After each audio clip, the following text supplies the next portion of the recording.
শুক্রবার থেকে মহা সিরিজ একেবারে ইয়ং সাইড। রোহিত শর্মা নেই, বিরাট কোহলি নেই, টেস্টে নামছে একেবারে ইয়ং ব্রিগেড। টপ অর্ডার একদম নতুন। যশস্বী জয়সওয়াল, কেএল রাহুল পুরনো ছেলে হিসেবে আছে, সাই সুদর্শন করেন না 8 বছর পরে ডাক পেয়েছে, ঋষভ পন্থ আছে একেবারে। এবং এই সময় ইংল্যান্ডের উইকেটে যেরকম মুভমেন্ট আমরা দেখি, মানে এরকমই ওইরকম ওভারকাস্ট থাকবে এখানে, যেরকম ইডেনে এখন যেরকম সিমাটা সুবিধা পাচ্ছে, ঠিক এরকমই ওয়েদার থাকবে। আমরা সুজনদার সাথে কথা বলে নেবো কতটা চ্যালেঞ্জিং। আমাদের বোলিং সাইড যথেষ্ট ভালো, ওখানে কিন্তু জোফরা আর্চার ফার্স্ট টেস্টে নেই, অ্যাটকিনসন নেই। দেখো কে কোথায় কখন নেই এটা এখনকার দিনে আর ফ্যাক্টর হয় না, কারণ কি এখন এত ক্রিকেট হচ্ছে, যে কোনো প্লেয়ার যেগুলো সব ইঞ্জুরি আসতেই পারে। সুতরাং যে আসে তাকে নিয়ে আমাদের ভাবতে হবে। আমার মনে হয় এই টিমটা ভালো টিম, জুনিয়র টিম, ভালো টিম।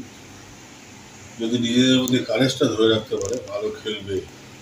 কারণ কতগুলো খুব ট্যালেন্টেড ব্যাটসম্যান আছে, এবং তার মধ্যে ওয়ান অফ দেম ইজ সাই সুদর্শন। তো আমি আশা করি এরা ভালো খেলবে।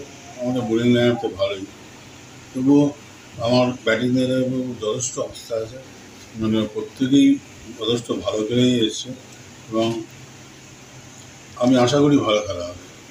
শ্রেয়াস আয়ারকে এই টিমে শ্রেয়াস আয়ার সম্বন্ধে আমি কিছু বলা আমার উচিত হবে, কারণ এটা আমি তো বোর্ড বা এসবের সঙ্গে যুক্ত হয়েছে, কন্ট্রোভার্সিয়াল কথাবার্তা।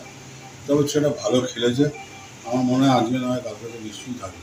আমরা তাকিয়ে থাকবো অভিমন্যু ঈশ্বরনের দিকেও। বাংলার ছেলে অনেকদিন ধরে এই টিমের হয়ে ভালো খেলছে। হ্যাঁ, এখন অভিমন্যুকে কতগুলো হার্ডিল পেরিয়ে এসছে, এখানে ঢুকেছে, এর জন্য ওকে কংগ্রাচুলেশন। আর সেকেন্ড কথা হচ্ছে একটু ওয়েট করতে হবে। যেমন সাই সুদর্শন আছে, যশস্বী জয়সওয়াল আছে, এদের এ করে তারপরে তোকে ঢুকতে হবে। আশা করি ঢুকলে যদি আশা করবো ভালো খেলবে।